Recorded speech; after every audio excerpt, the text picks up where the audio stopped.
Hello, everybody. I'm welcoming Mark Waid back to the show today. Mark, it's great to see you. Thanks for Good to taking see the you, time. sir. Happy to. Yeah, we're here today to talk some Justice League Unlimited. Yeah. I feel like much like your run on Action Comics, it's a bit of a bucket list series for you to be on. Can you talk a little bit about getting on the project and your thoughts initially? Because it was a big buildup coming out of Absolute Power into the all-in era of DC. Yeah, by design. It really kind of started with two separate things. One is that DC wanted another Justice League book because we haven't had one in a couple of years, and part of Absolute Power's remit was to set up the need for that. The other part of that was Dan and I are having so much fun in World's Finest with our sort of kitchen sink approach to who else can we pull from DC's history to throw into this book. That energy is something that DC likes, and hey, how about they bring that same energy to Justice League Unlimited, which is set in the here and now, which gives us an even bigger pool of characters to play with. So that's why Dan and I are here anyway, is we're able to bring some of that world's finest energy into the modern era of DC Comics. And man, we're having a blast. Yeah, I know when we talked about this at San Diego, on the panel, you were saying, "Hey, asking the audience, hey, who do you want on the team?" And you're like, "They're on the team, they're on the team, they're on the team." Thinking back to some of these really interesting and cool characters that you had along with Dan in that World's Finest run, is that the other part of it that's really fun, being able to just pull from your extensive knowledge Oh of yeah. DC history? Oh Is it yeah. fun or is it a challenge or is it No, both? well, it's both. I mean, it is fun. And because some suicide jockey named Mark Waid had absolute power to deal with, there exist all these lists of currently active super people in the DC universe. So at least I have that resource. But it's a lot of fun because yeah, it's challenging. You get to keep the power balances about right and make sure that you're not throwing so much at any given menace that it doesn't have a stand. It won't be beaten by issue two or by page two.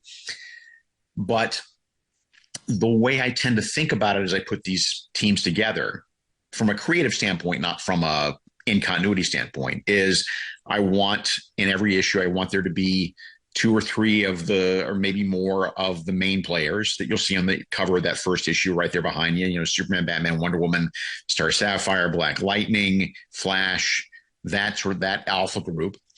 I want to have a fair number of second stringers in there that are great characters, but aren't the Trinity, Green Arrow, Black Canary, Captain, Mary Marvel, characters of that ilk.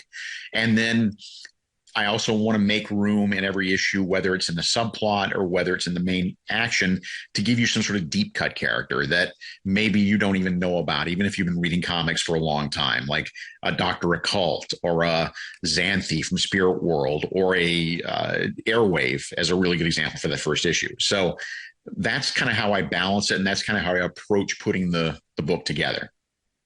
The first issue, and again, everybody, make sure now's the time to pre-order. It comes out November 27th, but don't wait. Pre-order now. It's the lifeblood of comics and publishers and creators and Yeah, comic shops, of pre-orders close course. Monday, so yes, by all Yeah. means, yeah. So yes, pre-order as soon as you can. But the other thing that I was struck by in the first issue was, you mentioned a kitchen sink approach. Mm-hmm. There's so much in that first issue that flowed naturally in terms of, okay, how is this going to work logistically? As fans, we're curious. How are the teams put together? How does the watchtower work and what have you? So going back to this idea of it being a challenge, you did that without it being expositional heavy, and Good, thank you. Airwave is a little bit of a POV character. So was Right. that always in your mind of how you wanted to present it? Yeah, it's always good when you're doing a book of this scope and you've got so many elements to bring to the fore and to introduce the readers to. It's always good to have a point of view character. It's always really good to have a character who is basically the reader's surrogate, who is the reader's window into this world. And Airwave being young and inexperienced and all gosh wow and excited to be there, he was the perfect candidate for that. So that really helped me get a lot of that information across, as you say, without it sounding really expositionally clunky.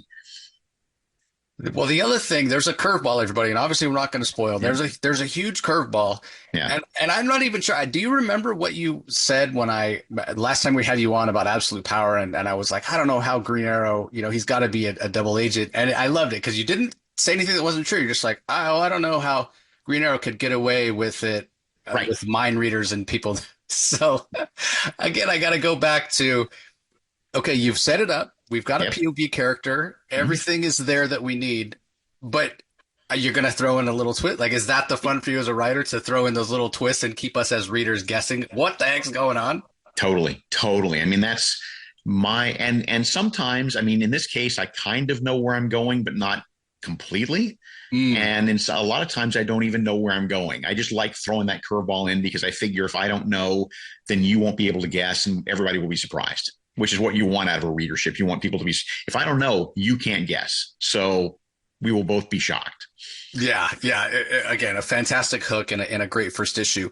Thanks. Well, we've mentioned his name a couple times, Dan Mora here. Uh, Which the guy is the guy even human? I mean, he's doing two monthly books. It's insane. But again, you did that awesome run on World's Finest. Just following that same collaboration, that same kind of thing. How exciting is Dan to be working on this? If you can kind of speculate. It's it's so exciting. I know he's excited because it's his chance to do that sort of George Perez-y, let me Mm. draw everybody in the DC universe if I can, and let me draw my favorites. So, I take requests. Dan, you want Swamp? You want to draw Swamp Thing? Great, we'll put Swamp Thing in the book. That kind of thing.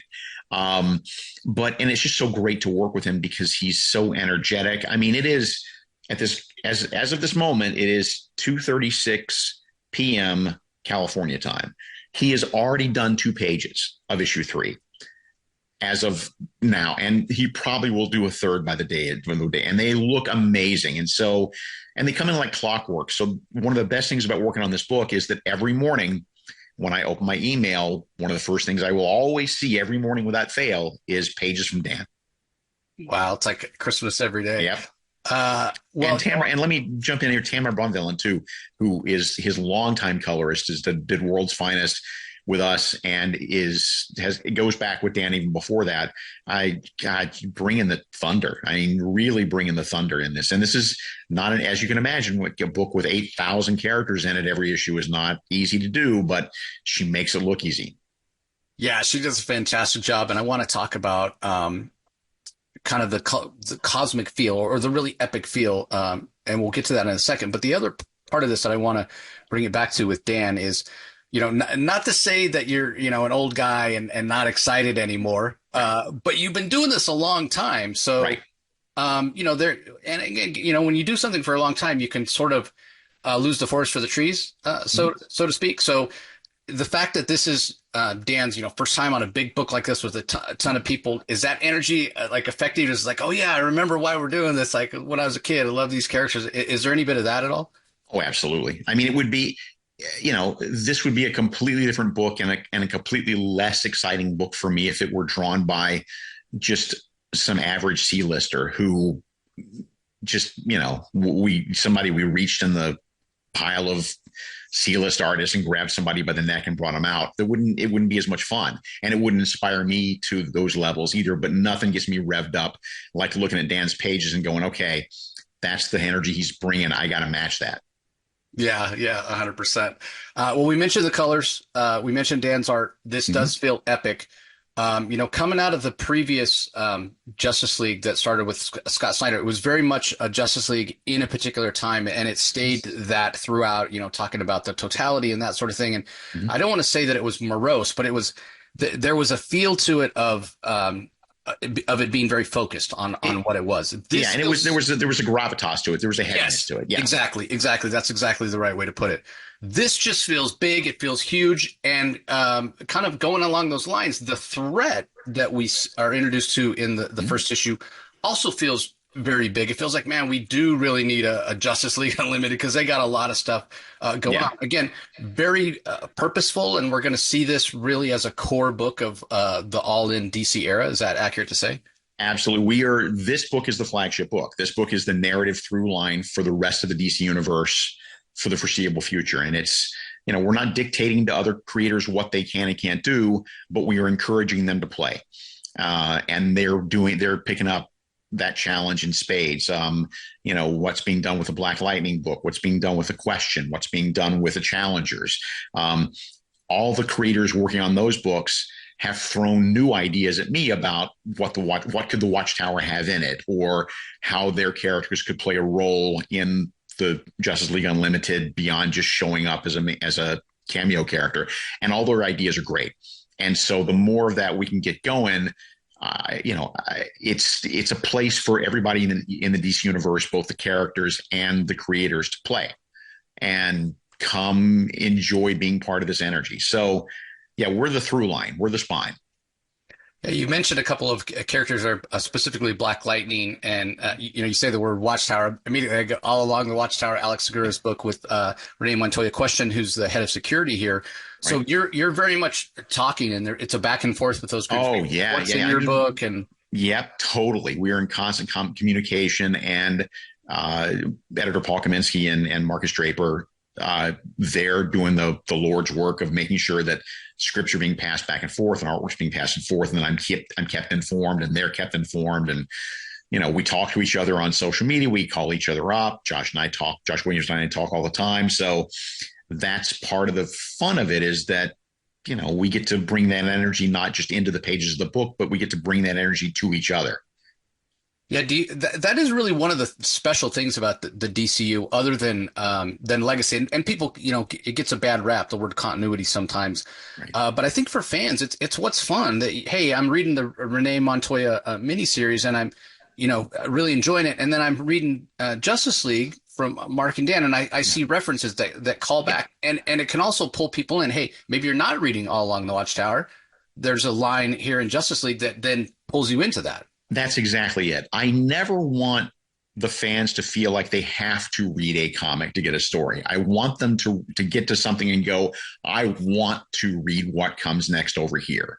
The moment it feels like homework, the moment it feels like you have to read a side series or spin-off miniseries or something, that you're obligated to do it or else you're going to be missing out, then it feels like homework, and that's no fun. We want instead to have you look at Renee in the Watchtower in Justice League Unlimited and go, wow, they're doing something really interesting with that character. I wonder where else I can see that character.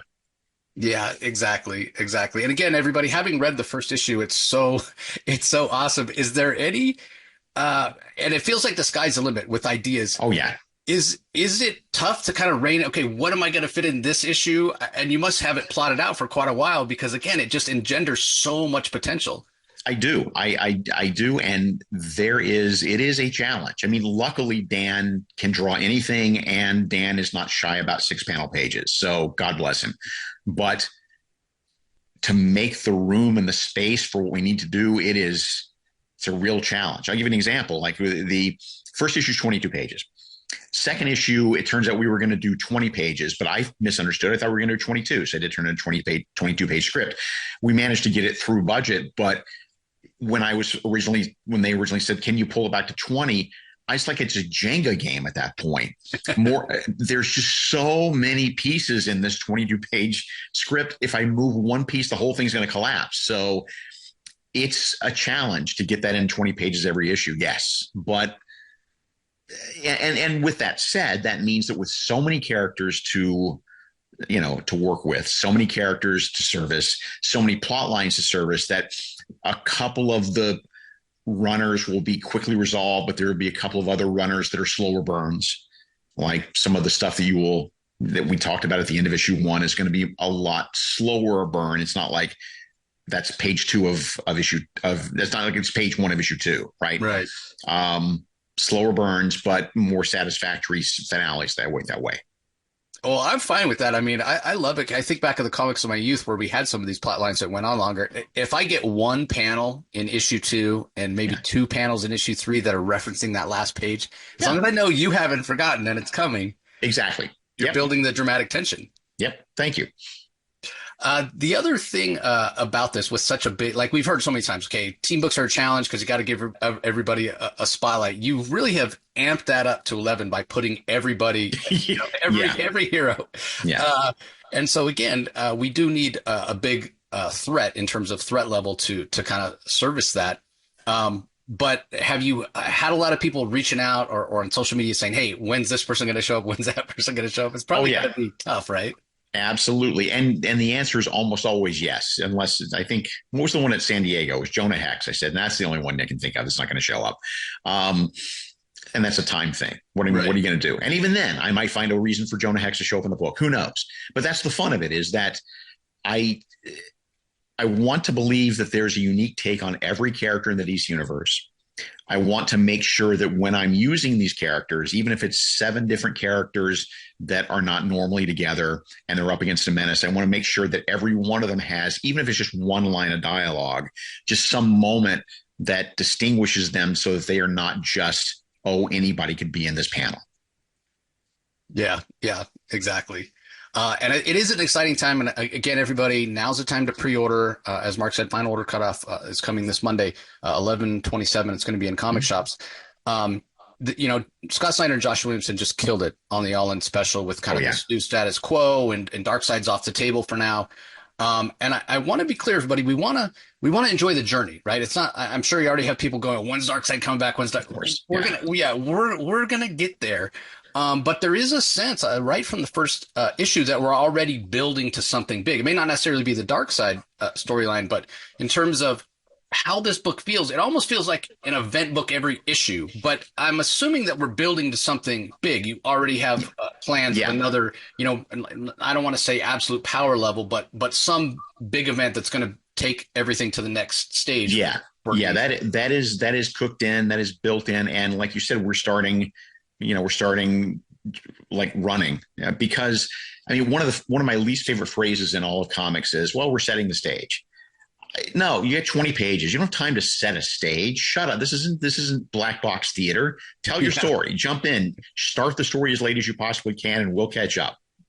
Yeah, 100%. And again, everybody read that first issue. It feels like momentous things are happening. We're really building to something. Yeah. And I'm sure this is kind of like, you've been asked this question a ton of times, and it's kind of like picking a favorite child. But what's it like to be a living legend? Is that what the question is? That'll be my follow-up. Now, who is the voice that you like writing the most? And we'll limit it to who shows up in the first issue. Who did you have the most fun? Who is kind of the voice that is maybe closest to your, if Mark Waid were a superhero in the DC universe, I would be this guy. To my surprise, I think it was Star Sapphire. I think that it was an interesting choice. It wasn't my choice. It was a suggestion by the editor to give us a Green Lantern adjacent character rather than just a standard Green Lantern character to mix up a team a little bit more. So, I mean, Carol has some experience as Star Sapphire, but not much compared to everyone else in that first issue. So being able to write her voice as someone who is strong and capable and yet a little underwater when it comes to dealing with this, and then building a relationship then with Jefferson Pierce, Black Lightning, who is, as far as this team goes, the only professional teacher and professional coach that I think is in the DC universe. So the perfect mentor for her to have. So those two were a lot of fun to write. Yeah, they have a fantastic moment. A fantastic line in a panel, and then their little plot line is very heartfelt. And I'm glad you mentioned that, because that's the other part of this. It'd be really easy to, like I said earlier, lose the forest for the trees in terms of, this is a big, giant, epic story. Right. You balance that out with some making it very personal, right? This is a big event, this is a big villain group, and what have you, and you can kind of lose sight that, hey, it's affecting real people. Yeah, stories are about people. Stories are about people. You put that in there? Yeah, stories are about people. Stories are not about events. And we could have told the same exact stories we did in issue 1 and not had those moments. And I don't think anybody would really have noticed, but I think it makes it much stronger to make it about, there's a human cost to all of this stuff. The danger we have in superhero comics a lot of times, and a lot of times I see people fall prey to it, is it's superheroes and supervillains and they're punching each other, but there's no sense of human loss. Mm-hmm. There's no sense of real stakes. There's no sense that real people are in danger. And so I wanted to hit that here. I wanted to remind people that there are real consequences to these sorts of things, and also give you some heart and some humanity. If I can do that in every issue, if you pay close attention, if you pay really close attention, you might notice that by and large, even with 14 characters in every issue, there's probably 1 or 2 that I'm spending extra time with so that you can build that relationship, and so that you can make it a story about people. There's parts of issue 3 that are very much like that.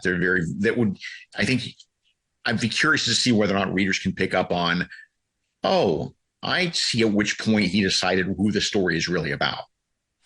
Yeah, fantastic, fantastic. Well, it worked to perfection. Again, that relationship between Thanks. Starfire and Jefferson Pierce, Black Lightning. You mentioned those moments. Obviously, AirWave is our POV character. Yep. The twist at the end. It all works really, really well. So again, everybody, November 27th. It's going to be in comic shops. Now's the time to pre-order. Mm-hmm. Mark, thanks so much for taking the time. It's always so fun to talk to you. Same here. Always a pleasure. Thanks so much.